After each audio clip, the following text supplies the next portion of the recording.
you ever feel like your life is Groundhog Day? The same thing every day. Same thing every day. Do you wonder if it's possible to get excited about life again? Welcome to GoalPost. The path to the end zone is all in your head. Dynamic conversations covering topics about mindsets that high-performing people use to get exactly what they want out of life. Be prepared to be challenged, but be prepared to receive the tools to help you reach your goals and beyond. Unconventional, but effective. Welcome to GoalPost. Now your host, Janelle Sam. Who are you? Who are you? And in this question, I am asking, this is not just about, well, what's your name? But do you know yourself? And are you free and willing to live authentically without apologies? And this is a question that, you know, when someone says, who are you? It's so easy to say, this is my name, or this is what I do for a living, or this is where I live, or, oh, I'm a mom and I've got like 2 kids. And we don't ask the question of ourselves, who am I? When someone asks me that question, you know, I say, my name is Janelle Sam and I wear red lipstick and red nail polish because when I was 40, I made a decision that I was done living under somebody else's rules or this expectation of who I'm supposed to be, look, dress, or act. And in tonight's show, I have a guest who is this vibrant personality. She's a dear friend, and she talks about being her true self and learning to own who she is no matter where she's at. If this is of interest to you, this is something that you grapple with, this conversation might just be what you need to hear. Welcome to GoalPost. I am so excited for tonight's show because I am joined by the amazing Anna Gonzalez. Like, I love her because the two of us are, you know, we're close friends. We're very close friends, but she is this entity, this human being having this amazing experience that I just had to have her on my show. A little bit about Anna. She is a senior program manager of content strategy at Google, and she possesses this unique ability to connect editorial strategy and content creation for business objectives. She was also the head of social media for NASDAQ in New York City. And before that, she was the head of social media for CNBC and CNN.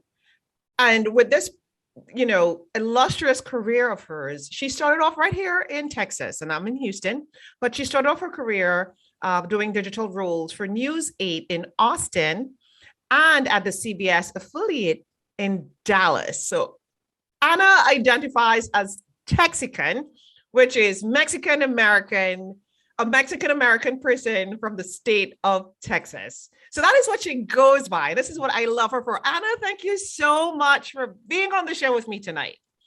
Janelle, it's so good to see you. So I have to paint this picture. If you're listening to the show on allrealradio.com, I encourage you, go to YouTube so you can watch the video of the show.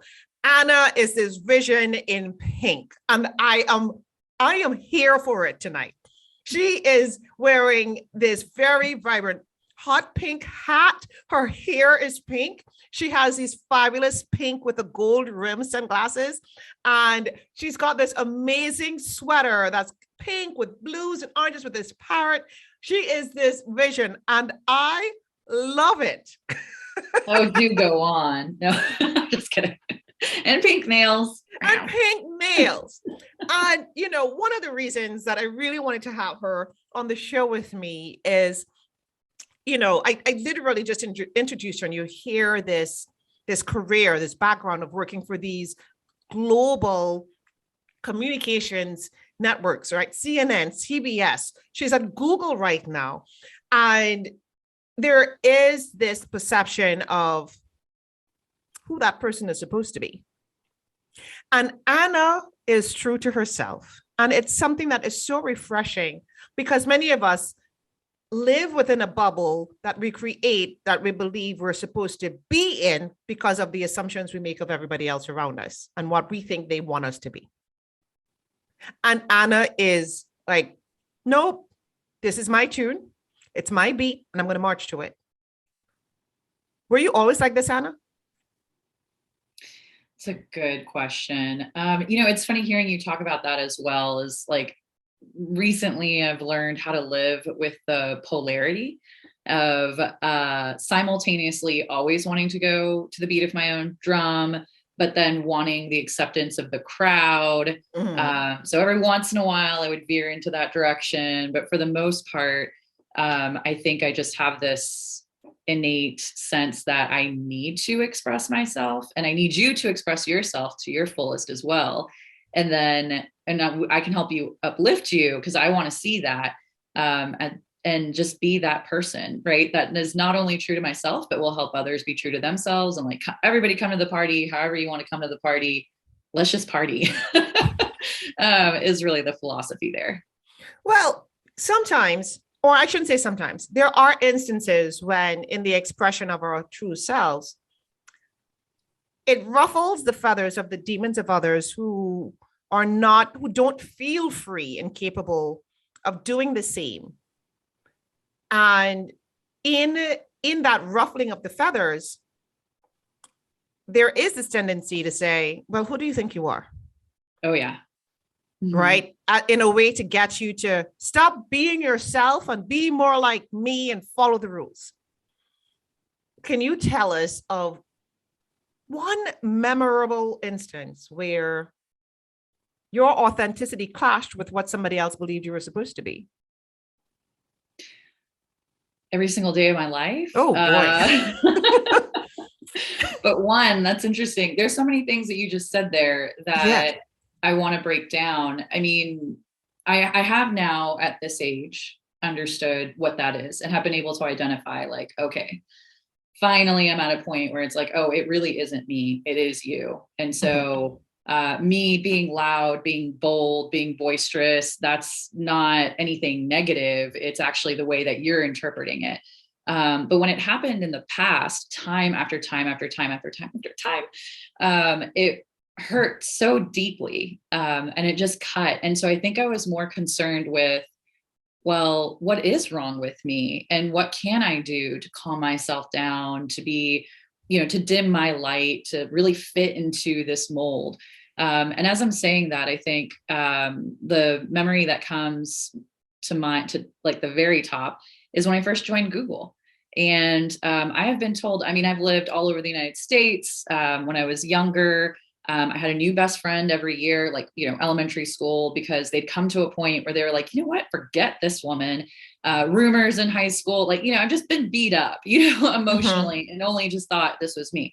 So by the time I get to Google, I'm like, all right, I'm not going to give them an opportunity to find out that I'm different. I'm going to wear my t-shirt, wear a hoodie, wear sneakers, wear jeans, normal hair, and that's it. Like, I'm just Anna. I mean, I'm just nondescript. I am just like you. Please love me. Please don't be mean to me. Please just let me do my thing. And and how bizarre, right? In this like amazing, incredible moment in career accomplishment, I'm running social for the main brand handles at Google, and I'm terrified to let anyone know what I can really do. Well, it really didn't take that long. Me trying to like dim my light, there's still pieces of it shining through, and they're like, okay, wow, is this because you're from the East Coast? Or, and this is another thing with my life is like not fitting in a box and being concerned that I don't fit in a box, because whose box is it, right? When you say fit in a box, whose box is it? I guess it belongs to the mind of each and every individual, because they're all going to put you in a different one. Yeah, right? exactly. Right. And so, it was like how it doesn't work, like for a little while it was, worried about, oh, am I not Mexican enough for people? Like they see me and they're like you said, who does that girl think she is? Like, that's not how traditionally I've seen people who are Mexican respond, I don't think, and act. You know what I mean? So it's like, depending on if you're outside the group or inside the group, I feel like I finally start to understand femininity, because that was also something I struggled with, was like, I want to be a man. They seem to have no limitations put in front of them and they're encouraged to do whatever they want. They can be leaders, when I was told, that that's not a direction that a feminine woman would really go in. So I wanted to rebel against that. Obviously, we're in a different time now. So there are all these different boxes, and I'm just now getting to a point of like, I'm a unicorn. I if you look at my socioeconomic background, doesn't make sense, of how I act now. If you look at, I'm actually sort of a middle child. So I have an older sister who I didn't really grow up with, and I have a younger brother. I don't act like a middle child. I don't act like the oldest. I act like the youngest. So, it just, anything that they're trying to put me in a box for, it's like, it just always gets confusing, because I just don't end up acting that way.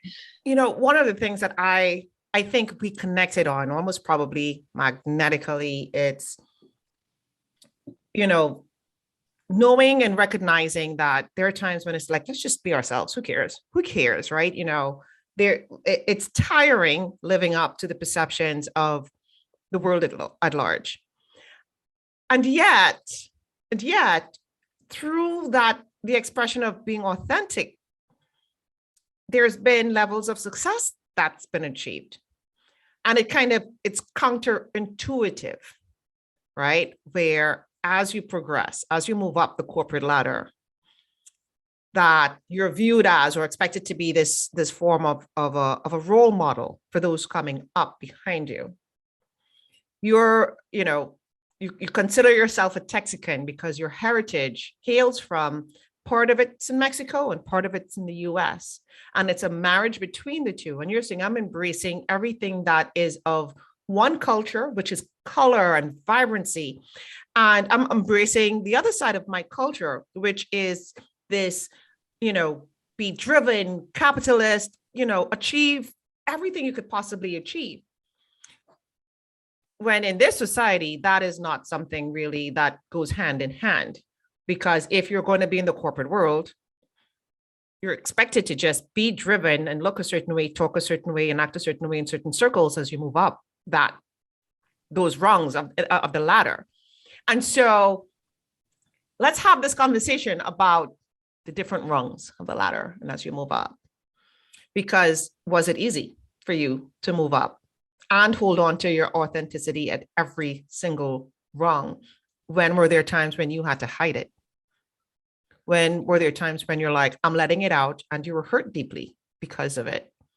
Because this is something I know that for anyone who's listening, there is this fear, or there is this perceived fear, I should say, that if you're yourself in a corporate setting, you're not going to go very far. Yeah, that is a tough reality, and it's actually something that I'm working through with my younger brother right now. We're kidding ourselves if we don't think this whole thing is a game. And you really have to learn and be taught how to play it. I'll see if I can repeat this saying, right? It's like inclusivity is being invited to the party, and then it's like diversity is being invited to the party, inclusivity is being invited to dance, but then there's another layer there where equity is really about being taught the dance steps. And so I think that's what was so difficult for me throughout my career, is understanding how to do whatever dance was being done. So when I first arrived at CBS, my otherness was that I was the youngest one. No one comes out of college and lands a job at a local news station in a top 5 market. No one. And so here I am, little 21, 22-year-old Anna, asking these photographers who had been around the block and journalists, for years now, who's worked their way up to be at the television station in Dallas. And I'm asking them to do things, right? I'm an assignment editor. And they're like, if they answered me, first of all, right. Get a little attitude here or there. Like, I mean, just, tons of pushback that I was like, who are you? Okay. Yeah. And just like, well, I'm the assignment editor on duty and you kind of have to do it. So thank God for the other people in the newsroom who would like nudge them like, hey, she's just starting out, right? Like cut her some slack. And then also for my boss at the time who saw what I was capable of and moved me off the assignment desk and into being a web producer, taught me about everything I would need to know, had to have some hard sit down conversations. And I don't think any of that has anything to do with, my background as much as it was just, I was so young and immature. And so then I ended up becoming a manager at News 8 Austin. And there I thought I was doing all the right things. And people had always told me, you have this natural leadership ability. And I know that with ability, you can't just rely on, being a natural at it. You have to really earn it and work hard at being a leader. I thought I was doing the right thing. And I remember the day I got called into the news director's office. And so it was two of my bosses, the news director and the assistant news director, essentially telling me that my team had mutinied and had gone to them and told them what a terrible boss I was and tried to get me fired. And so as you can imagine, I was devastated. A lot of what they brought up wasn't accurate. And it's hard to say, like, hard not to take that personally, when you know. But what was that about? Like, what were they saying that wasn't accurate? And do you know what I'm saying? Because yeah, no, of course. I think I have it all written down. And I do think that I don't remember the parts that weren't true. I think the parts that were true probably stick out to me more. So I remember an inconsistency in messaging. So telling them like, hey, we should really do this, and not realizing that I was doing the opposite, which I even catch myself now being like, I actually just asked somebody that I work with on a team, like, hey, could you not email after a certain hour? Let's like schedule those messages to go in the morning so we're not bothering people. And then what happened later that day, I sent an email at 7:30 p.m. and got called out in a ping from someone else saying like, hey, Anna, could you not email at night? And I was like, I can't believe I just did that, So again, just being like aware. So apparently it's still, thankfully that was much smaller. I think I can't remember the exact situation in Austin, but things like that, right? Things that I was doing that was driving them crazy. But then also, unfortunately, there was another woman manager who thought someone else had been her protege and wanted her to be the manager. So she was doing whatever she could to just, mix things up. And it worked. I was devastated. I sort of benched myself and pulled back from the manager position and became more of just one of their jobs, just like, I'm just your colleague. And I didn't know how to get over it. And the thing that was also difficult is I'm so giving, and I pour everything I can to help uplift other people. And I thought I had been giving them so much, but apparently, what I was doing obviously like wasn't working. And it wasn't until there was an intern who I helped to shoot and edit a packaged video that got on air. And he was so touched. So I spent the time with him to help uplift him. And he's still in news, by the way. And he said, the impact that I made on his life made me realize, like, I'm not trying to tear these women down. Like, that's not who I am. That's not true at all. But this is after like months every single day crying after work, like I had such a fragile ego anyway. It didn't take much, but they really went for the jugular. And, in the end, when I left, because I feel like I played it right, I started to get my confidence back up, started to become, that manager that I needed to be, and CNN called. And I feel like that was the universe's way of saying, like, you manage that situation well, right? Like I definitely made mistakes. And there were other factors that were also at play. I ended up in a very toxic situation. and had to pick myself back up from that. And so all the way to CNN, all the way to Atlanta.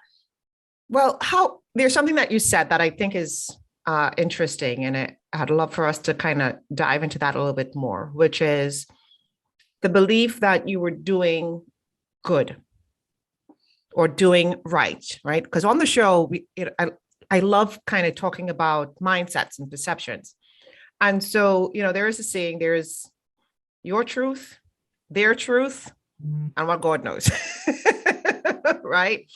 Or your side, their side, and the truth. It's somewhere in the middle.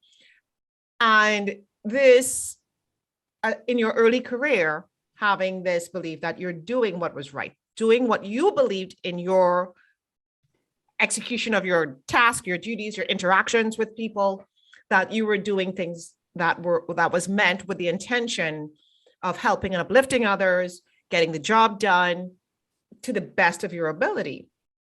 And this kind of brings up this whole question of perception, right? So here you are with one perception of doing your job and doing it to the best as you can and lifting people up. And on the flip side, a group of people who are saying, no, she's not. She's messing up. She's not lifting us up. She's tearing us down, right? And this brings up, and it's a question I'm kind of asking myself as I'm asking you this.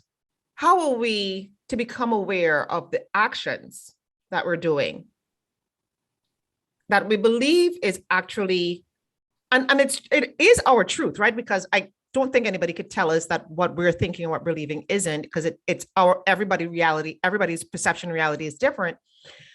But how easy or how difficult do you think it is to get a distanced perspective of our own perspectives and how we act that out, to kind of say, okay, why would somebody else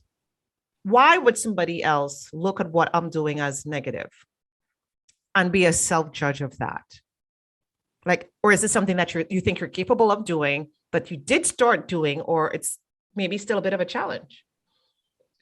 No, I definitely started doing it. And I think actually the program that we both were in at Cornell really helped with that framework of what does it really mean to be in a team? And I'm somebody who loves to study leadership, loves to study communication, interpersonal communication. But I think also part of it is just life experience, and it's all part of the journey, right? So it was really only within the last 5 years that I started to understand, okay, I am comfortable enough with myself to ask for feedback and not have it land in a place where it's going to totally break me. So I'm open to the feedback. And then B, asking for it, right? And so we just formed a new team at work. And that was one thing that I was like, let's go around, let's give each other feedback. Let's understand what are the ways of working we enjoy, what are the ways of working that are really pet peeves. Let's try not to do this, to each other, so that we all know up front. And so, like I said, I asked for it and I received some feedback that I was like, I do that. I don't do that. If you were to ask me, do I? And the feedback was, well, Anna, you tend to ask me to do something. And then if it's not done quickly, or, in your perception of quickly enough, you do it yourself. And I was like, and she was like, I kind of hate it when you do that. And I just thought, if you were to just say, hey, Anna, are you the kind of person that does that? I would have said, no, absolutely not. Right. Until it was actually painted as, you're kind of doing this thing and I'm going to explain how you're doing it, rather than ask if you do it, because it's unconscious. Right. And think about what position that puts the other person in, right? That they would have to be confrontational or try and understand from a loving perspective. How do I tell her that actually hurt, and I didn't appreciate that, and that's hard. That takes a lot of bravery. That takes a lot of trust in a relationship. And even as I'm saying that, I think that there is a lot of trust in this person, between the person and I that I'm talking about, but they still had to have that opening that, hey, it's okay, you can tell me. And I'm so glad that they did, because I caught myself from doing it. A week later, I was like, oh, no, I'm just going to follow up and be like, hey, do you need help with this? Or are you okay? But, I find it interesting, because I know for me personally too, in hearing how that interaction went for you, that unconsciously sometimes I'm not aware of how right. It's hard. what I'm doing. And you're right. It takes for the other person to call you out on it. There has to be a certain level of confidence in the relationship for them to acknowledge. I had a friend recently who told me, she's like, Janelle, I know you're meaning well, but sometimes when you're giving advice, it comes across as though you're telling people what to do and that yours is the only way to do it. And I'm like, oh, I do. Like, and I had to stop and take pause. And I realized, that we don't always get that in situations where we could really use it. We don't always get that from someone who felt as though something that we're doing is being received well. And so it will get internalized. It's not communicated to you that, hey, you're doing something that's really kind of like, it's not working well for me. I don't like it. You're hurting my feelings. It gets internalized, or it gets shared with other people that they feel comfortable with to talk about, well, Anna did this mess up, or Janelle did this mess up. And that communication can be held as truth because for that person, that is their truth. How they received it, how they're experiencing it is framed based on all of their life experiences. So even if you were not intending to cause harm or do bad, it was received that way. But there's also, so on one hand, right, there's the unintentional things that we do, and then we want to understand each other and adjust where, in a reasonable and appropriate sense. But if you're familiar with that term, namaste, the way that I understand it, right, is like the good or the light in me recognizes the good and the light in you.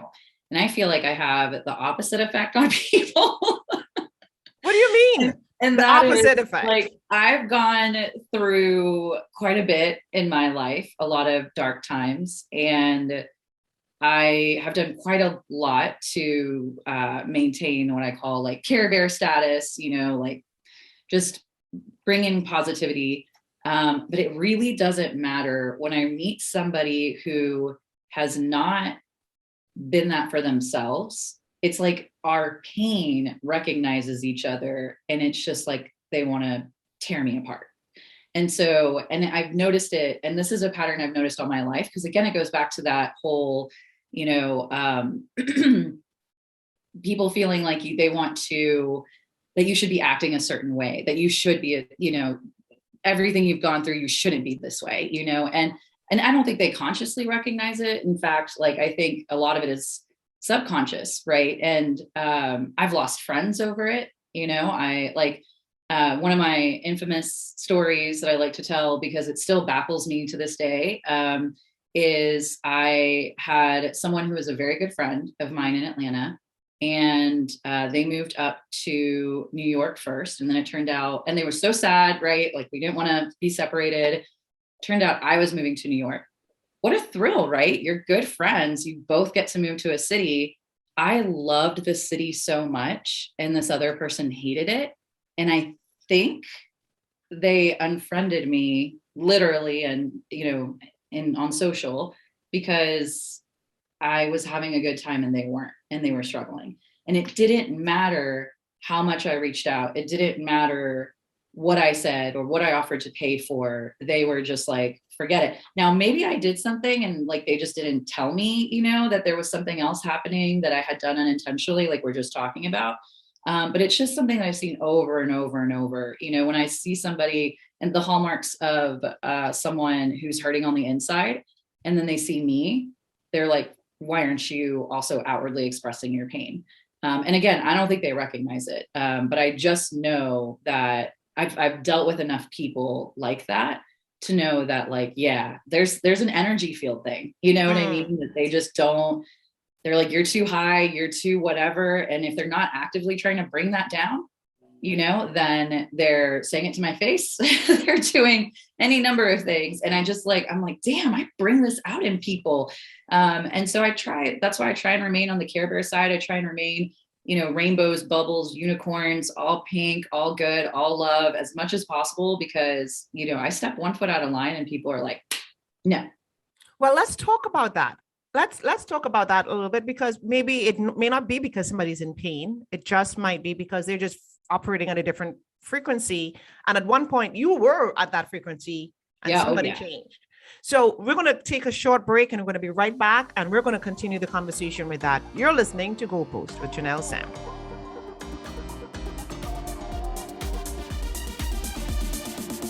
Welcome back to GoalPost. I am sitting here with Ana Gonzalez.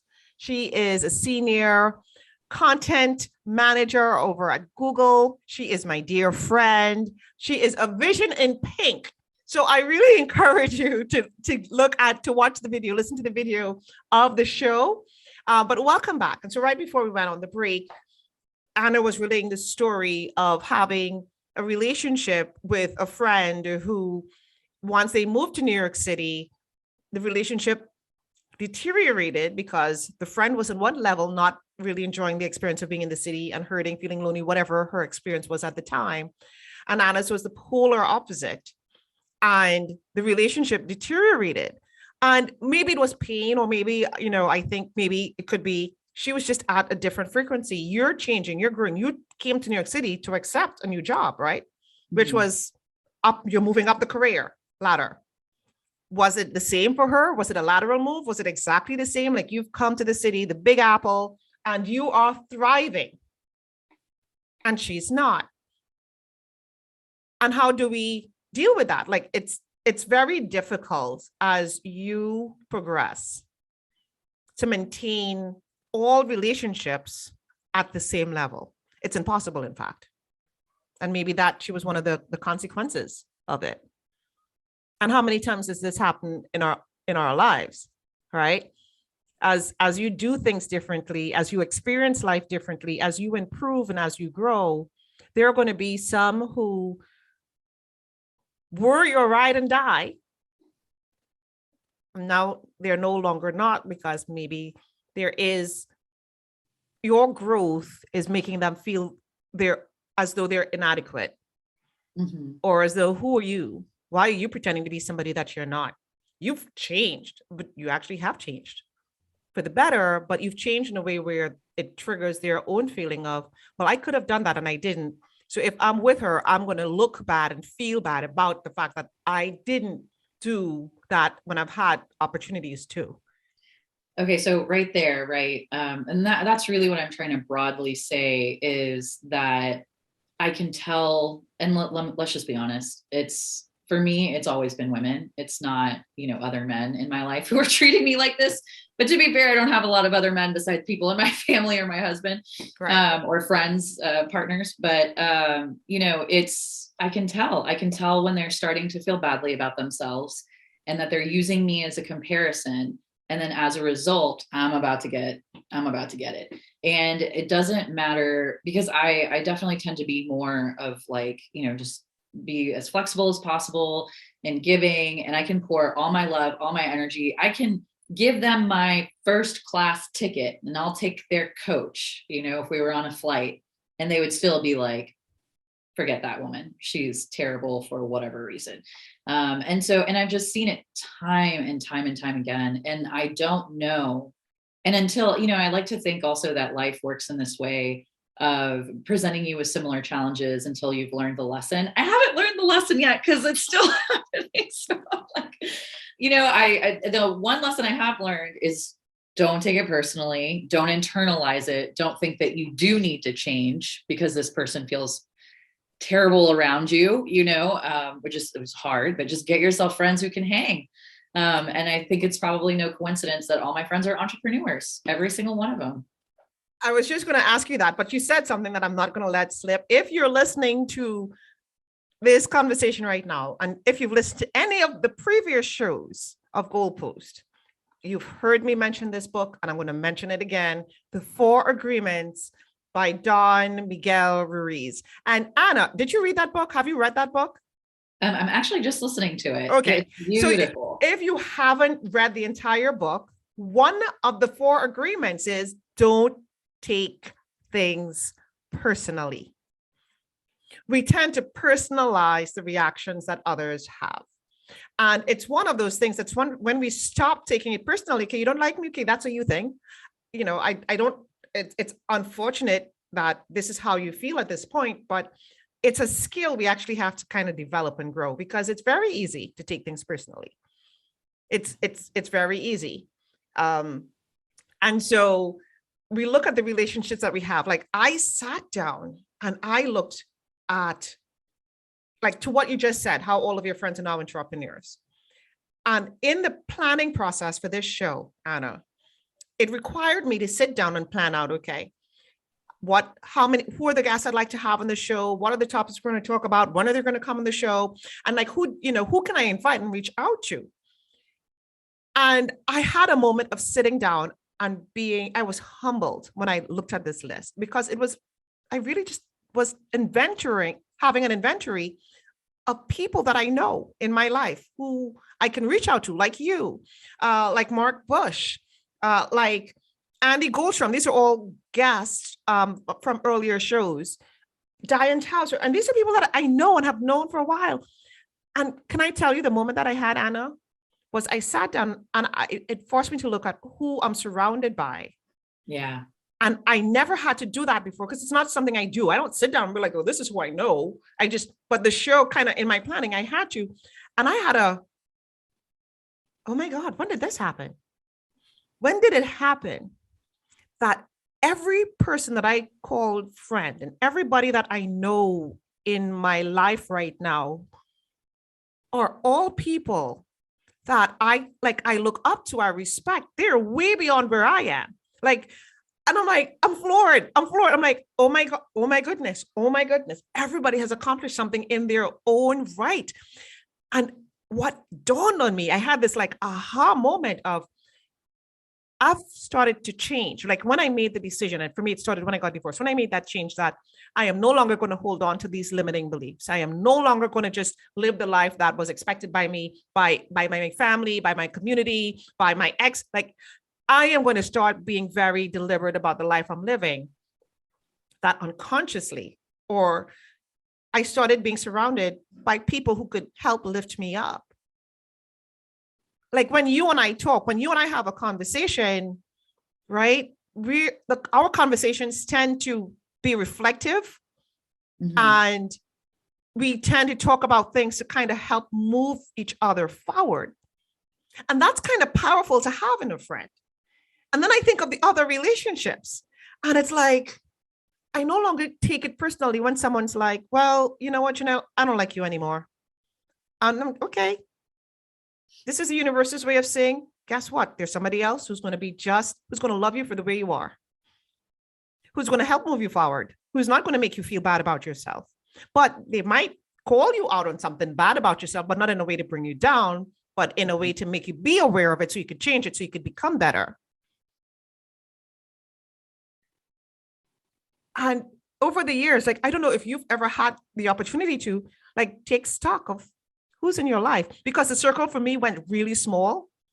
And then as it grew in a stronger, improved 2.0 version. And it's like, do you ever stop to think of the people in your life, the women in your life who you call close friends, and what that circle looks like today versus 5 years ago, versus 10 years ago, versus 15 or 20 years ago, and how it's changed? Yeah. I'm really, yes, I have, I thought about that recently, because there's that saying in Mexican culture, like, tell me who you're surrounded by and I'll tell you who you are, kind of thing, and I do like to, and I'm often asked, like, oh, do you know somebody I could interview for here? Or, can you put me in contact with someone over there? So I love being a dot connector. And so like, I take stock of like, okay, who do I know? Who could I, who could I help? Who could I uplift? But I haven't looked at that second part of your question, which is, how does this compare to 5 years ago, 10 years ago, et cetera? And, like I mentioned earlier, I had a hard time keeping friendships, and my mom reminded me that I would give these little girls anything they wanted from my toy box just to be my friend. And they would eventually, like, the relationship every single year burned all the way through high school, with different groups, because they would get to this place of like mean girling. And I think I was in a place of being the perfect victim. Like it hurt me so bad, you know? And so then I remember going to Atlanta and being like, okay, try not to be like desperate, because who I was hanging out with at the time in Dallas wasn't great. And that fell apart because at the time I was drinking heavily. And so you can imagine, again, show me who you're hanging out with, you know, and was hanging out with a lot of other people who like to binge drink. And so by the time we changed our lives, moved to Austin, and just explained what happened there, even though I met a lot of other very lovely people who I still know, you know, but I get to Atlanta, I don't know anybody, and I am desperate for friends. And it felt so terrible to be in my mid 20s and be in a new city and not know anyone and be so insecure. And I remember the way that expressed that itself in work one day was I was in a meeting, and usually I have bold ideas and I'm going to say them. I was in a meeting though, and I leaned in and it wouldn't. You couldn't talk. It wouldn't come. And I was like, who is this? Who is this girl who can't say her thoughts, her ideas, who pushed the idea forward that was on the table? And I was like, I remember then realizing what had been taken away from me, what I had allowed to give. Like now it's my voice. The one thing that, as insecure as I've always been, people are like, oh yeah, we think Anna's confident because they see me at work. And it's like, the one thing I know I do well is my work, you know? And, you know, but here now I can't even do that, you know? And that was a moment of like, okay, I've got to figure out, like, how do I gain confidence? How do I, and for when I honestly, I Googled it. And the first thing was like, you have to know yourself. Who are you? And so that way, if someone says, oh, which literally I had a manager tell me at one point, you have no ideas. And if this would have been early on in my career, I would have been like, oh my goodness, like I can't, man, I'm so bad. I never have any ideas. Funny enough, with this person, I was like, you remember that idea that like you took and you presented? You mean like that idea? You mean that I didn't have that one? Because you keep taking mine. So how can I not have ideas? But anyway, that's the drama part of it. But it was like, no, of course I have ideas. Like they're just nonstop, you know? So I was confident and I knew who I was. And then, so that's when I started to, okay, like let's piece these pieces together. It's still a slow burn, you know? So I'm still doing everything I can to uplift myself, educate myself, find confidence, understand my worthiness, understand what does self-care look like besides the, you could just go to the beach. You could go shopping, clearly. You could do, what are these things? Like, what is self-care and how often do I need it to continue to maintain not only the level of productivity, of course, at work, but then, giving myself of friendships and being friends with people. And I ended up making fantastic relationships in Atlanta, but realizing that I can't just go chasing everyone like, will you be my friend, please? Here's all my stuff, I'll give you everything. And more just like being yourself and being in that state to attract the same people that will give you that much love too, which thankfully I definitely did. That the seeking of validation through friendships, through relationships, it's common. That's so hard. It's common though. It's common. And that is what makes it so difficult for us to accept ourselves. Because if we're looking for validation or acceptance from an external source, we're always going to adapt ourselves to that external source to the detriment of our true selves. And, as the years go on, I realize that it's more important, or it's more meaningful to have fewer connections that just get you. You could be yourself. There is no pretense. The inner circle. You can know a lot of people, but there is no need for validation from those who count. And the more you're able to just be yourself, and you realize how freeing it is to have relationships that they're right there with you, where there's no judgment, accepting you as who you are. It's easier to just not take things personally, not really need that validation. And I'm going to bring it up, right? We were talking earlier today. Anna called me. So you're listening, and Anna's like, Janelle, I'm going to be wearing, this bright pink, so go. And I'm like, I just had this, like, why are you even asking me this question? Like, it's you, like, it's what bring your true self. Like, I love the vibrancy of the energy. Anna could be literally wearing a disco ball, and I'd love it, because I recognize who she is for who she is and how she is and what she brings.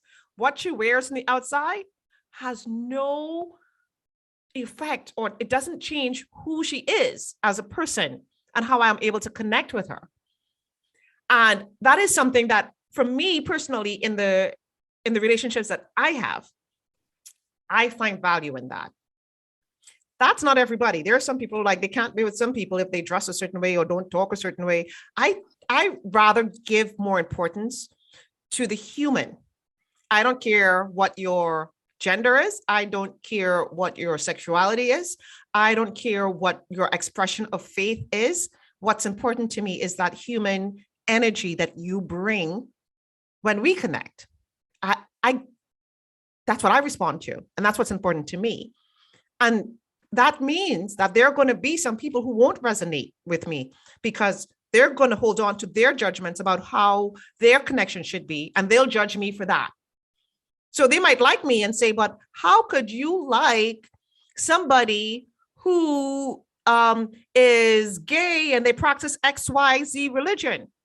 And I'm like, because that's their religion and that's it. They don't ask me what I'm doing behind the bedroom door, and faith is personal.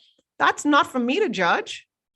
But here's what I could judge. Are you a good human being to the human being next to you? I'm like, right now. And I don't like that. I don't like that judgment of how someone chooses to express themselves.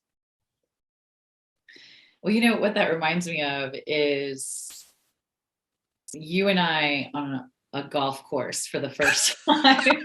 That was a riot. And how, let's not bring that up. I'm not gonna name names. I'm not gonna call people out, but but I remember being like, oh, there are a few people who offer to help us. And, because it's our first time on the golf course. No idea what we're doing. We had no idea what we were doing. And, I would like to think I looked the part. I made sure I had the skirt, the shoes, the top, and then I was like, okay, we're here. What do we do? And they left us. Like, they just literally left us standing there. And I think someone came late, so they had to be with us and show us how to do the thing, but we never, and this is what I love about you, is we never let that get to us. We could have sat there, we could have sulked, we could have left, and we would have missed out on the most beautiful day in Ithaca, New York, on the Cornell golf course, driving around the golf cart. It was a beautiful day. We had so much fun driving around, laughing. I think probably that might have annoyed, because you're supposed to be quiet, I guess, when you're on a golf course. But this was not like a whole, tournament or anything. This was just a day, just kicking, hitting some balls. And we just, I think, embraced the moment and had fun in our inadequacy on the, I don't know how many times we had to hit the ball just to get it near the hole. And even then, we were taking the cart to pick up the ball, breaking all the rules. And we just enjoyed being with no judgment, with no, oh, you suck, with no, oh, it was just, it's a beautiful day. All we have is this moment right now. And let's just enjoy it. Let's just enjoy it. Acknowledging, right? Like, for both of us, we're like, whoa, this isn't something traditionally allowed for people from our background, and to be there on a golf course, pretending like we know, let's revel in that, let's revel in the fact that this is our first time and we would have never pictured ourselves here.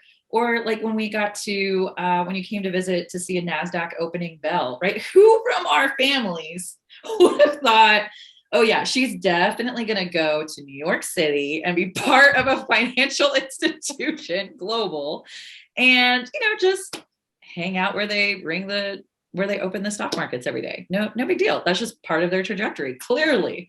But I think that has more to do with the fact that we ended up having these amazing experiences together, not because we sought each other out to go have those experiences, but because we connected on a human level. And no matter where we were, we'd just have a great time. Yeah.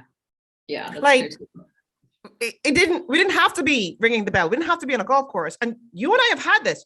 We literally would be in, a hotel room crying our eyes out and then laugh about the fact that we're just crying our eyes out and being okay in each other, knowing that you saw me for who I was in the way that I was with no judgment.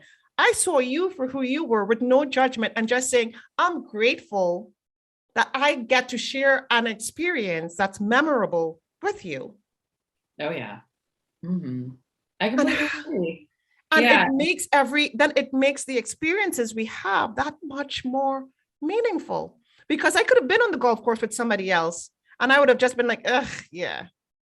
But they would have made you follow the rules, and we're not rule followers. Well, to an extent, I mean, we do follow rules to an extent because, you get to a point where you are contributing to companies. You're someone who has value to offer, and that requires some sort of discipline in terms of studies and academics and working.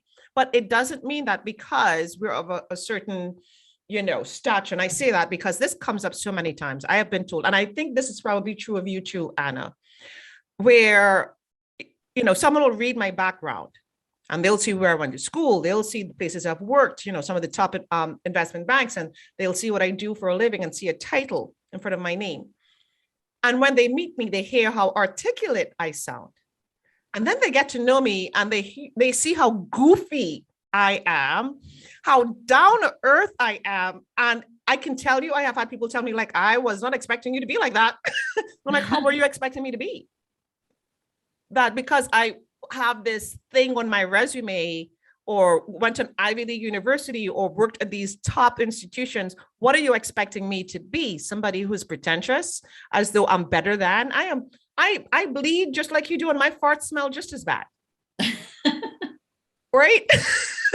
And so people tend to form relationships on the perceptions of who they expect that person to be and how they can benefit from it, as opposed to form the relationship because we just connect on a human level.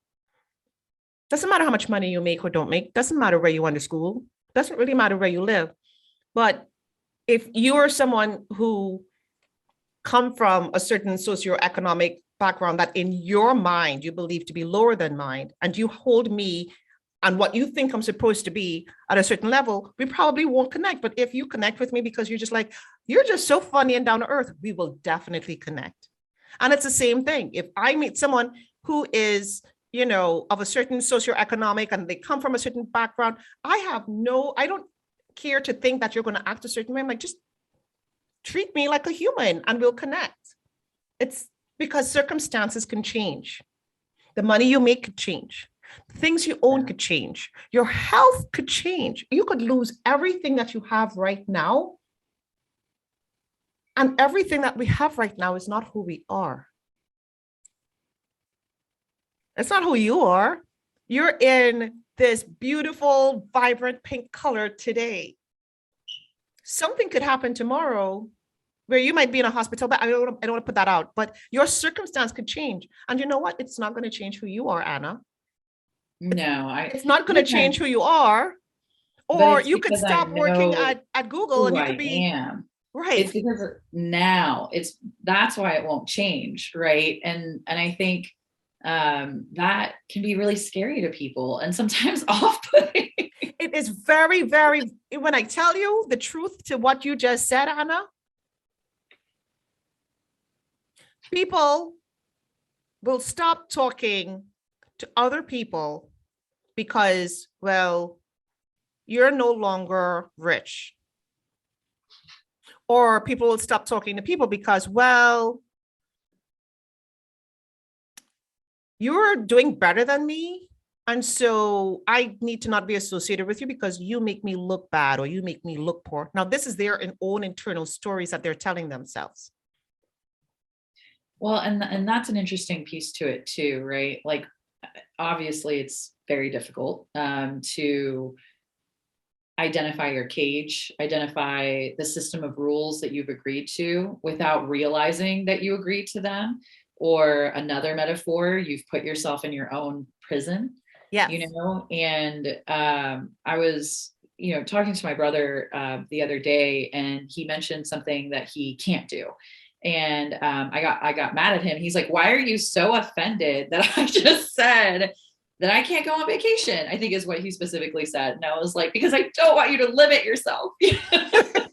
Because these words, and I was like, "Anything you need, like, I am here for you. We will find a way if this is something that is so important to you." And he was like, "It's not that important." Like, he's like, "I'm fine, really." But I was like, I want him to get out of the habit of limiting himself in his words, right? Like, so even with small things, like for me, I texted him this to be like, I do it too, which is I can't park. And it's like, no, no, no, no, which actually, Janelle has literally gotten in the driver's seat for me to park a car. But I'm like, no, I'm going to stop saying that. I can park. I will learn how to park. Or I'm improving at parking every time I park. Yeah, right? I like that one. And so that action is you're learning and you're improving every single day. But then at the same time, I would love to help everybody. And I think that's where you are as well, with helping everyone kind of overcome some of the limiting thoughts that we hold on to, or that you see, especially your loved ones holding on to. But that's not something that's in our control. No, all that's in control is what we're doing by improving the way we live, in releasing our own limiting thoughts, and through our own actions. Then that is what might inspire someone else to kind of say, "Hey, maybe I could do the same thing." And then if they ask, then you're in a position to help. But, until someone has reached that point, there's going to be resistance, because wherever they are in their own journey is unique to them. Well, let me actually ask you for some advice on his behalf, and I'm also going to protect his privacy. I know he'll be both thrilled and mortified that I'm asking this. So, okay, so let me broaden it beyond my brother. Let me, so know that he's the impetus, but we're going to broaden it. Because actually I was in a situation the other day where someone was saying something similar, but you want to climb the ladder, right? And like we were just talking about it. And for me, my mom always told me it's a game. In fact, when she put makeup on, she called it war paint, because you don't show up to a meeting, and this is in Dallas. I'm sure in other places business is done differently, but you don't show up to a meeting without makeup, without looking like you're prepared. It gives you a sense of authority. And then they're not thinking about the makeup. They're thinking about what you're saying, instead of like, "Ooh, she really could have used some lipstick today." Which is, I've definitely been told at work. So, so that's, I strongly, obviously believe it, right? I believe like people make an assumption of what they're going to see. For me, I feel almost lucky that people don't know what my ethnicity is, because what they tend to do is see themselves reflected in me. So I've been called Hawaiian, Japanese, part Chinese, Mexican, of course, Jewish, some of them I'm like, "Where did you get this?" But, they see themselves. So I'm like, so automatically they want to like, "Oh, okay, you're probably like a cousin. You're familiar." So I'm like, okay, we get past the look. We got past like, she's clearly creative. She's got a lot of color. So I'm like, yeah, that's what I'm trying to control. And so this is what I was encouraging him to, like, look around. How do you sort of assimilate, but at the same time still bring your authentic self, right? And so, because you want to play this game, but not to a point where you've completely lost yourself and now you're just like faking something. I also believe like fake it till you make it. Don't try not to get into your own way. And really what that means to me is, if you're feeling so insecure you can't take one step forward, you have to get it from somewhere. Pretend you're someone else until finally you can like keep going, but still in your own authentic way and in your own pace. But at what point, right, does it get to a point where, okay, maybe you think you've learned the rules of this game and the rules of the dance, and then maybe it's time to go because it's not working for you. So the question is, what How do do you you know? do when you've learned the rules of the game, when you've learned the step to the dance, and they've changed it up on you? Yeah, or maybe it's just still not working, or you still, I personally, every single time I bounce and it's terrible. I think I'm judging myself. Wow. See right there.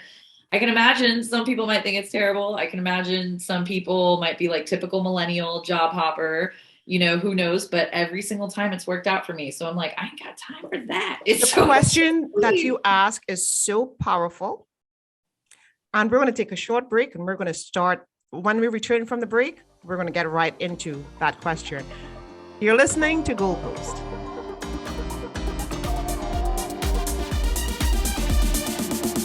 Welcome back to GoalPost. If you're now joining us, I am sitting here with the lovely Ana Gonzalez. She's a senior programmer, a senior content manager at Google, and a very, very dear friend of mine. And so right before the break, Ana left off with this question that I think is so important, and it's applicable to many, many people, not just, for yourself, and for your brother and for those you love, which is when you've learned the song, when you've learned the moves, when you've learned the rules of the game or the steps to the dance in terms of a career or moving up, and then it gets changed up on you, like, how do you deal with that? How do you handle that?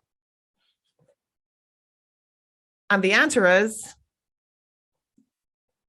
you learn the new rules. But in order to do that, you have to invest in yourself. This is why personal development is so important. Because the rules you learned was for one level, and that's where you'll stay until you've leveled up and you found someone else who can guide you and teach you the rules for this new level, because it is new rules. It's not the same. And this is something in the course of my day-to-day, when I work with these business owners, with these attorneys, I tell them, I'm like, your firm will only grow as fast as you grow. It's not the firm grows and then you grow. It's the reverse. The way you think about how you manage a firm that's making $250,000 is not the way you're thinking about a firm that's making $750,000, and it's definitely not the way you're thinking about a firm that's making 1.2, 1.3, 1.5 million. But in order to make it from one level to the next, the way you think, the way you act, what you do personally is going to affect what you do, what happens to you professionally. And you have to level up. Now, what happens, and you said sometimes this might happen to you, right? You feel like, you'll just bounce, you'll quit.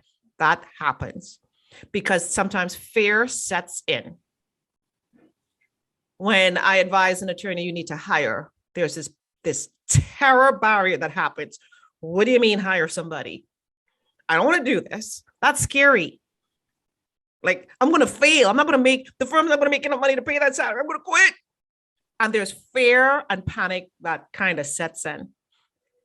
And it's a normal reaction. It's not an abnormal reaction, that desire to flee, because it's unknown. And when we have fear, it's either fight or flight. Many will will try to go away and say, I'm not doing this. Keep me where things are comfortable. For those who choose to fight, they have to be willing to learn, okay, how do I do things differently now? And see, I have flown because there's another element there. And for me, it's very rarely fear when it comes to work. It is feeling like something happened that was unfair. And I think it's really interesting that, this idea of unfairness, like who decides, like what does that mean? Right. What does that even mean? Right. But if I feel like I have been shorted, or if I feel like that, I'm just not going to wait, like I remember one of my first jobs, there was a woman who had been working the overnight shift for 7 years. And she said, if I hit that 8th year, I'm quitting. And I was like, I would have quit a year and a half in. And so that's what I mean, is that like, there's a time, and it just so happens because, you know, my brother says I lead a charmed life, and, you know, there are times I just can't disagree, you know, but obviously I work hard, but then there's also that chance element, right? And every time that I've decided I've had enough, then I up level in my next job move. And again, there's a reputation, there's a proven track record. I don't fall backwards into these things.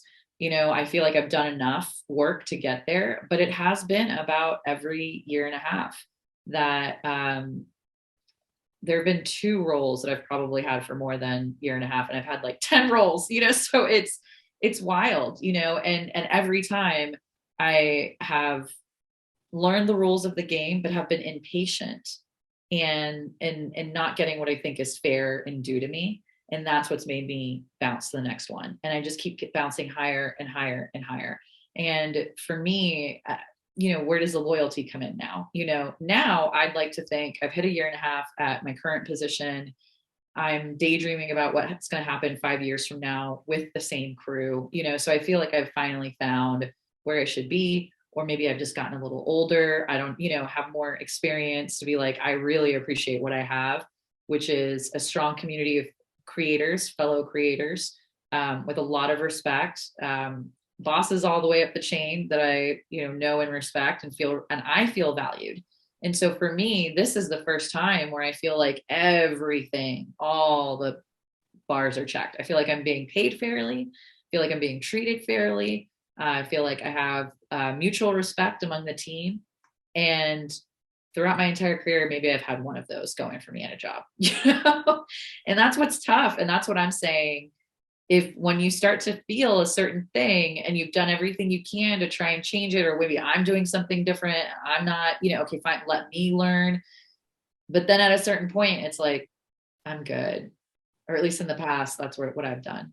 Well, there's quite a few things I would have to say with what you've just said that really resonates, which is, in our human experience, we have free will.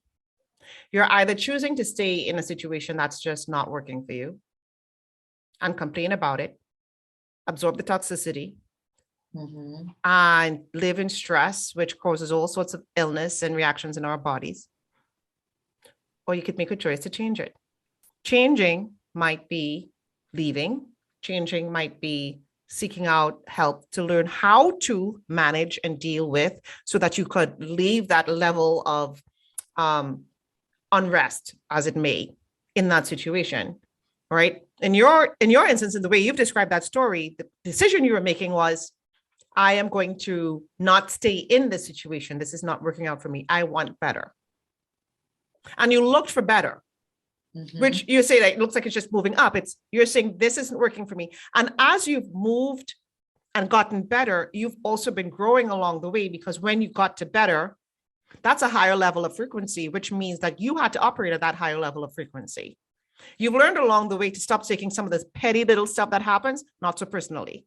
You've learned that it's okay to have and be stronger in your voice as you've moved up and changed. That's personal development, because you've been leveling up to be surrounded with people who are operating at that level of frequency, right? That saying that you mentioned earlier in the show about, you know, I think this is kind of like a global thing, right? Birds of a feather flock together. Show me your friends, I'll tell you who you are. You know, all of that holds so true throughout our entire lives. This is not just about the high school kid. We like to use it at high school kids. This is for us as adults until we die. Show me who you're surrounded by, and I'll tell you who you are. So if you're in a place where everyone keeps gossiping and backstabbing, it's kind of part of the culture. Guess what? You are a gossiper and a backstabber, because you're choosing to stay in a place where this is the norm. You have a choice and you can leave. And of course, if you're listening to the show, you could write in, but I'm going to tell you before you put pen to paper, or before you start typing away and sending an email about, well, sometimes we can't leave. Well, if you can't leave, it's because you said you can't. This is not a world where there is a lack of abundance. There is always a choice. There is always a new job. There is always a new opportunity for you to add value in different ways. You can become an entrepreneur. There is always a choice, but we like to feel comfort in saying, I can't. And then you look for the people who are going to be like, you're so right. You can't. We all can't.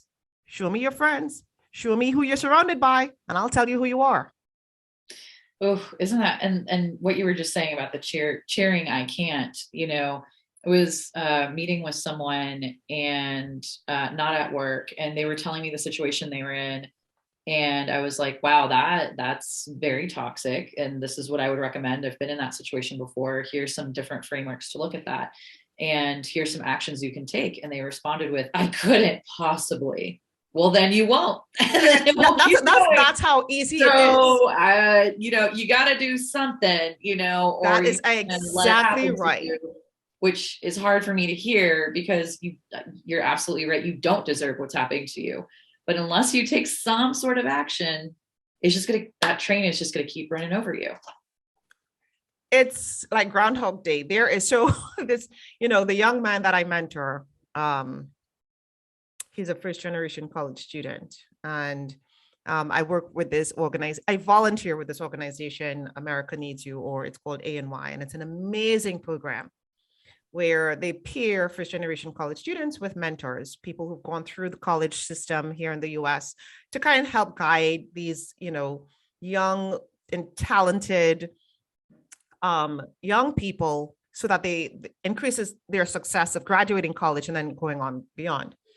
And so the young man that I mentor, when we met, he started off at community college in Hudson Community College in New Jersey.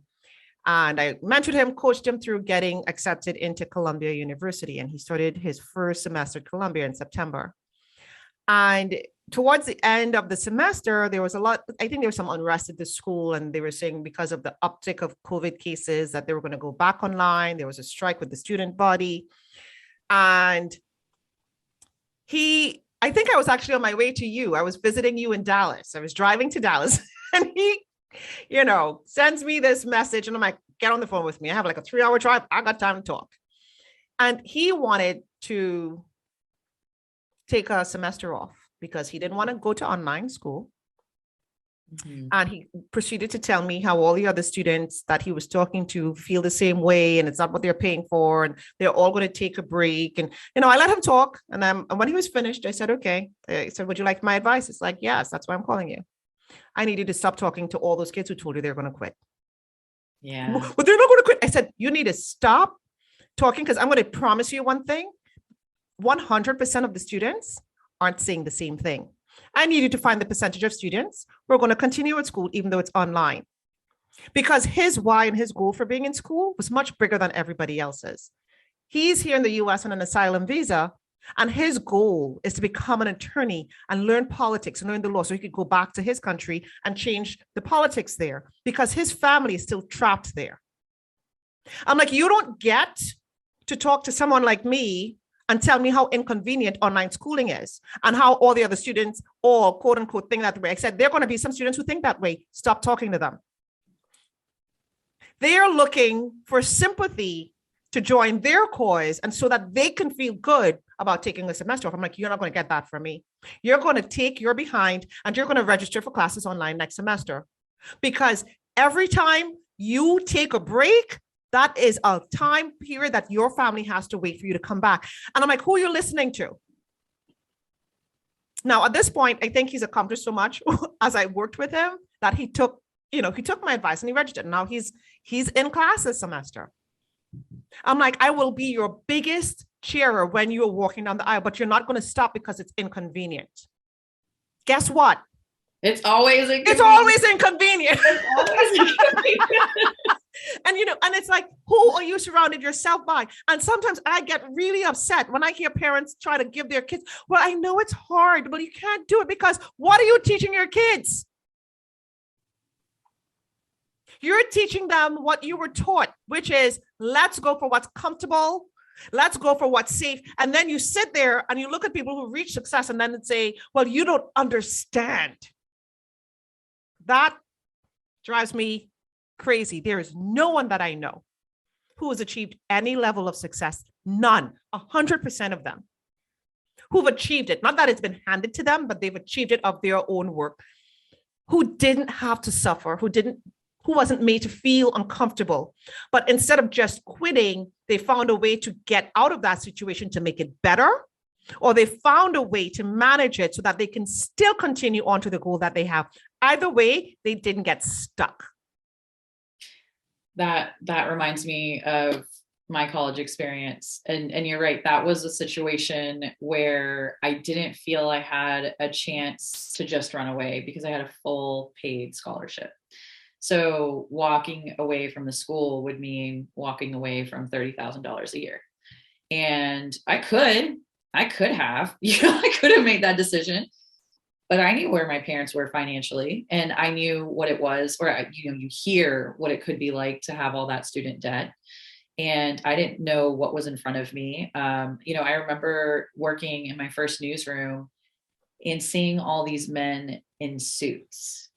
And I had never seen so many men in suits, because my whole family, they have blue collar jobs, and I just didn't know. I mean, sure, sometimes polos or whatever, but not dress clothes like that, business clothes. So I really didn't know what I was doing. I just knew I needed to go to school. That's what they tell you to do.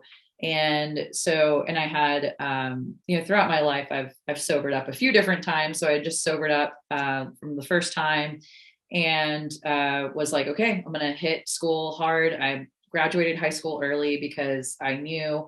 So that was one of those things that I cut and run. I was like, this is not for me. I need to get myself in a better situation. I went to a community college, loved it, very diverse, Brookhaven College in Dallas, and then community college. And then I went to a university, Southern Methodist University. And in my experience, there were people there that didn't really want to engage with me. First of all, I think it has to be said that, again, I look different. And even though I look like what some would call an acceptable minority, as soon as they found out I'm Mexican, they didn't really want to know me. That was the kind of people that I was exposed to. I'm not saying everybody there was like that. I'm also loud. Can you imagine? Outspoken. And that's against a Southern tradition, right? So a Southern lady doesn't just talk out and give her opinion and it's liberal. God forbid this creative, Latina, loud, opinionated woman shows up to our class. I mean, they did not, whichever one they wanted to pick, right? It could be, or maybe I wasn't wearing the right clothes. It doesn't matter. I was othered, right? For any number of reasons. And I wanted to quit. And I will never forget, because I was washing dishes at my parents' house, as one does, helping out. And I told my mom, I just lowered my head and was like, hey, I'm going to quit school, and they're just really mean to me. And, even in a passive way, not even in my face. And I can't do this. It's really difficult. I have no friends, and this is a thing for me, right? I need community. I need friends. And she didn't say anything. She quietly walked away and went and got my dad. And my dad came back, and I remember seeing both of them approach me, and I'm still just kind of staring at the water, the dirty dishes water. And he was like, are you really going to let those cheerleading bitches get you down? That is not who you are. That is not who we raised you to be. You're going to go to school and you're going to get this shit done. And, then of course, here come the tears, and my mom's hugging me and lifting me up. And, as loving and supportive of parents they are, I think they kind of forgot, or maybe, I don't know, maybe it's a cultural thing, but we're so humble that they didn't really I would find out from other people that my parents were proud of me, they kind of forgot that part, as much as I love them, And so here we are in this situation where I'm like, wait a minute, you believe I can do this? You believe that I can continue with this in this environment, that I'm strong enough, and I needed that. I really needed them to tell, this is a situation where you do not quit. You need to keep going. And I'm so glad that they That were is there. why it's so important to be surrounded by the right people. And by the right people, I mean the people who will cheer you on, who, when you feel like quitting, will be your biggest champions to say, you can do this. Who will tell you it's not going to be easy and not lie to you and be like, it's supposed to be a bed of roses. It's not. And for you to have had your parents hold you through, do you know that that is the reason this program exists? America needs you. Because the dropout rate for first generation college students is so high, nothing to do with their intelligence. In fact, they tend to perform even better than the average student, very intelligent. The reason they drop out is because of the lack of circle of people who can tell them it's going to get rough. Don't quit. Don't stop. You cannot take that semester off because it's going to be harder for you to continue, because it's so easy to get overwhelmed by life, because it's going to be the job. You might have a kid. Like, even if you have a kid, try to find a way to continue, because it's not going to be easy. It's not going to be convenient. But guess what? That is what the journey looks like if you're going to accomplish anything that's worthwhile. Well, and it's not going to be forever. It's not going to be your life, but getting to where you're like, this is what I want it to be. This is what the journey is going to look like. Well, and I feel like so fortunate too, because I did find my community. And I think I now I trust, that you'll always find your community, have faith in that. But when I first started at that school, I didn't know anyone. And my crew ended up being, guess what, in the women's studies department. Surprise, surprise. Speaking about bigger ideas and concepts than, what we were going to wear in school that next day. So, and in Atlanta, as I mentioned, didn't know anybody, met people, New York, just keep going and going. And so, but I think it is really tough. Like you said, if you can't find that community, it is really difficult to find it within yourself, be able to pull yourself out of that situation and look at it objectively from a 20,000, viewpoint, 20,000 feet view, and say like, okay, Anna's going through this now, but that's okay. Like if she just focuses, she can keep persevering. When you have that fog of like, oh, but poor me, no one likes me. It's hard to keep going. And sometimes finding that community might not necessarily mean that you can find them in person to be with physically. Sometimes it's a Facebook group. Sometimes it's a book or books, right? Sometimes the support comes from places that may not seem so traditional, because there are some people who can't find a community because they really are in a place where there is no one there that can help get them into a different mindset to go where they want to. And here's another challenge that you face when you're like that, which is if you're going through a situation or you're trying to you've made a decision that you want to reach a certain goal, you're going to have to consciously get advice from people who are not in your circle, because you're trying to leave that circle. That might mean family members. It might mean contradicting what they believe you're supposed to do.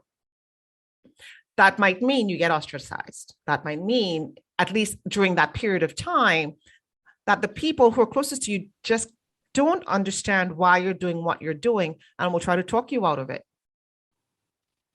It could be a very lonely journey. And so you have to persevere and find the resources, find the people. If you know what you want to do and where you want to be, find the person who's been there, because there is nothing new under the sun. Somebody's been there. And I can bet you they probably wrote a book or there's a YouTube video on it, right? Oh, yeah. Or there's a group that's online that you can find to become part of. But whatever it is, you have to find that circle, because sometimes the circle that we are born into will be the circle that will keep you where you don't want to be. And that's hard. That's a hard pill to swallow. Yeah. And definitely my circle has thankfully been so uplifting throughout this whole adventure, all the different cities that I've lived in, all the different choices I've made, all the different metaphorical cliffs I've jumped off of, and that said, they've been there and they've been your hey. unwavering support. But not everybody has that. No, Not everybody has that. Sometimes that circle that you thought would be your unwavering support becomes your biggest critics and judge and jury. And what do you do? Capitulate so that they're happy and then you're miserable for the rest of your life? Or do you stand fast and say, I need to find the information that will help me get to where I want to be? Because once I reach there, or in my journey of being there, I know I'm going to be able to be more valuable to everyone around me, including those who are like not supporting me. Well, that's faith, right? You have to have faith that you're going to get there. That is the definition of faith. And that is not a religious connotation. And, I use that word carefully, and I'm so glad you said it, because it gets owned by, well, you have to have faith. You have to believe in this God. And that is how it's called faith. No. Faith is knowing that you can't see the next step, but you're going to trust that when you put your foot down, there's something solid for you to step on so you can take the next step and the next one. But many of us won't, because we can't see the step. It needs to be certain. It needs to be sure. So we stay where we are and then complain about, well, you just don't understand. You have to take that step. Well, I could fall. Yes, you could fall. Yes, you can. But guess what? You could fly. That's that growth mindset, right? Yes. That there is that possibility, that there is a step there, or maybe it's not, and it's gonna, you fall a little bit, but then finally there's a foundation there, and then you land. Yes, and then you land. Exactly. You might stumble, but that's the whole thing, because sometimes we just can't see it, but we just have to believe this is the direction I'm going in, and this is I'm not sure about this. And that step might be moving to a new city. That step might be moving to a new country. That step might be taking a position for which you feel like, I'm not fully qualified for it, but they're offering it for me. Maybe the step might be doing a new routine that you've not done before that is going to take a lot out of you to do. That might come in so many different ways. But, we can go on and on and on about this. And this is just kind of one of those things where, as I sit here and I talk to you, Anna, and as I look at you, like, it gives me so much joy just to see you in the way you're sitting there with your sunglasses and your hat, and just being your authentic self. And for anyone who's listened to this show, who's listened to you speak and hear some of your challenges and how you've grown and where you are today, that if you're listening to this, that you can hear that this is someone who, it's not like she was born knowing her true identity and being confident in it. She grew into it, accepted it, and owns it. And that's what makes her so beautiful. If you could tell anything, if you can give one piece of advice, Anna, to anyone who's listening today, what would that be? That's a good question, because it's also very broad. Just like if you're listening to GoalPost, right, then you're clearly someone who wants to learn about how to help get yourself to that next level. And that is really believing that you have everything you need inside you to unlock it, to be able to go to that next level. That I think that's probably my biggest takeaway, is everything I have, I already need. Everything that I need, I already have. And saying that and believing it and finding those things that help you unlock that, so that you know that it's true. And that's part of the journey, right? There is absolutely no manual for this. I mean, in my own, journey to heal generational wounds. I mean, I'm going deep. I'm not even just talking about my own things that have happened in this lifetime. I'm talking about like things that we maybe our ancestors' trauma that they experienced that maybe has been passed on to us, on a cellular level. Like, we all have a lot of things going on, besides our life experience, right? The chemical makeup of, how our body reacts to emotions or foods. There's so much that's happening. But I think the more that you know yourself, so the more that like, hey, the chemicals in bread impact me in a negative way. The too much sugar makes me depressed, right? So there's that from the body side of it. Body, mind, spirit. What are those things that I need? but recently, someone, I was attending a workshop and someone said, dance helps relieve trauma. Now, on one hand, who knows if that's true? How would you really, measure that? But hey, let's say it is true. Like, okay, now I can be more intentional with my dance, because I know when I dance and I'm by myself, it just feels amazing. Mhm. And I mean, I can dance with people also, and it feels great, but that one's also, that's obvious. I take time out of my day to just dance. And I never really thought about why, but when I heard it put that way, I was like, oh yeah, it does it elevates my energy, and it makes me feel free, and it makes me not scared. All those things that I felt in the past so intensely, I can see how I'm releasing that with these body motions. And so that intention, right? I just learned something about myself, so now I know that part of what I need in my healing journey to feel confident is to dance. Cool. Check. That's part of my manual. Coloring is part of my manual. Bath time is part of my manual. Quieting my mind personally. I like that. Tarot, journaling, could keep going, creating art, so poetry, making videos. Oh my God, here we go. TikTok, just keep going. And I have my own manual, but that doesn't mean that's going to work for you. What's in your manual, Janelle? What is your spiritual medicine? The things that you need to keep going. I meditate. I need to shut out the noise of the world and go within. And when I do it, it's like being in a different dimension. Time does not move at the same pace when I'm meditating. And I come out of it with a renewed sense of existence. It's gotten me through the worst of my times. And for me, that is so important. It's a daily practice for me. I also go to the gym, I exercise, I move my body. And in the movement of my body, I'm reminded about this amazing instrument that I get to wield that is ever changing, because I look at my body, and this is not the body I was in when I was 12 or 10. This is not the body I was in when I was 20. This body has birthed children. It's given birth to life. And my body is full of life.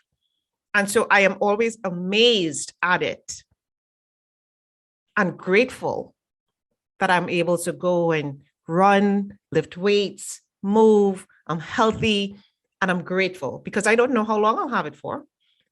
And so when I exercise, I'm fully reminded of how strong it is.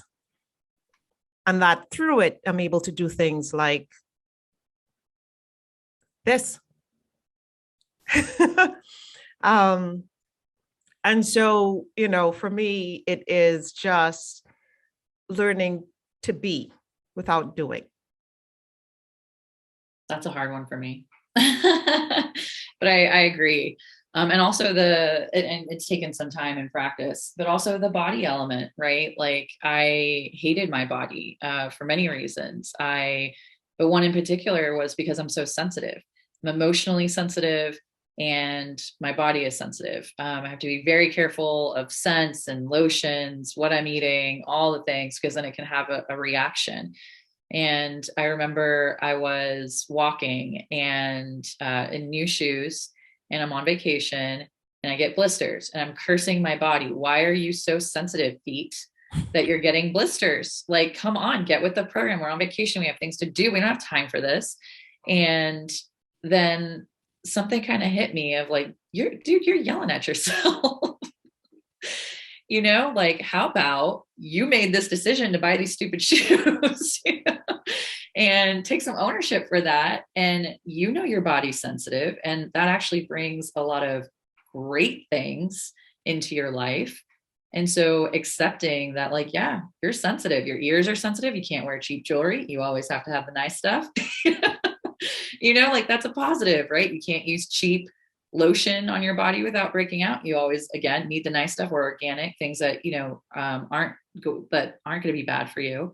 And the sensitivity is what helps me connect on such a deep level to the people that I meet, whether it's at a grocery store or around the world, or sharing a moment, exchanging a moment, or long-term friends like you and I, we wouldn't connect if I wasn't as sensitive, or empathetic and wanting to know, like, tell me about you, tell me about your story. And so being a sensitive person can be a superpower.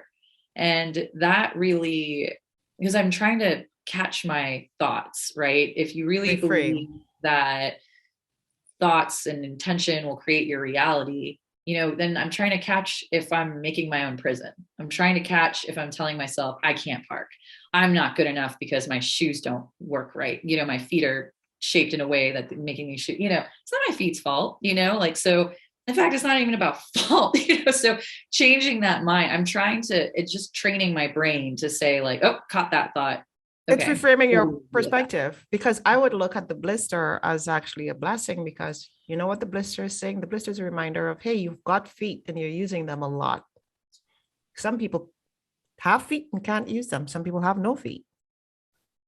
Some people have feet and don't use them. Right. And then the blister is saying, I love you, but I know you've got me and I work very well. And so I'm just telling you to give me a little bit of a break. And it's like, thank you, feet. I got that. Thank you. Thank you. I will stop.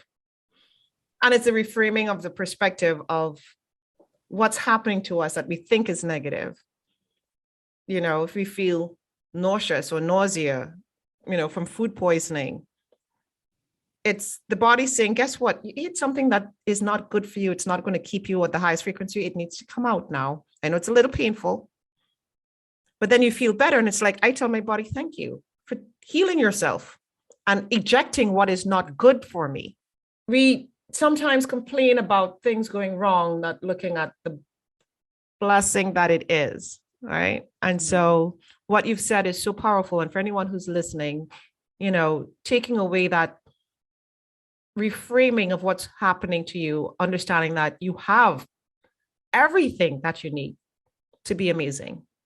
You don't need it from outside. You don't need validation to allow it to be expressed. It's there for a reason. We're all unique. We're not alike. And so you own that part of yourself that is unique.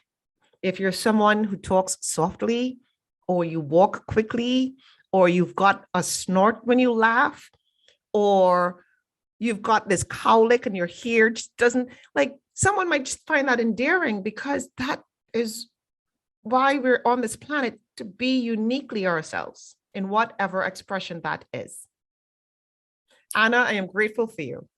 I'm so grateful for you. I am grateful for you. And I thank you for joining me tonight on GoalPost. How can our listeners find you? I am sharing my random daily life and artwork on Instagram, Anna, ANNA, 2_ galactic, like intergalactic. So mostly active on Instagram, professionally on LinkedIn.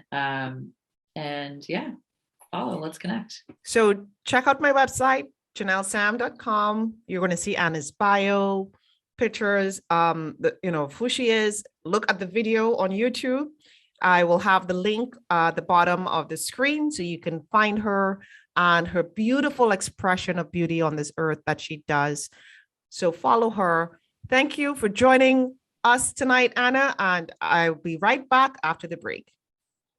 Thank you for joining me on GoalPost tonight. You listened to a very dynamic conversation with Anna Gonzalez. It was a conversation that just took us to so many places about leveling up, about being authentic, accepting who we are and who others are, and analyzing the perceptions we have of ourselves. If you've found value in this show, every Sunday night, there's a new show at janellesam.com where you can find a list of all the prior shows and all the future shows that are coming up. Once again, thank you for joining me, and I look forward to seeing you on the next episode of GoalPost.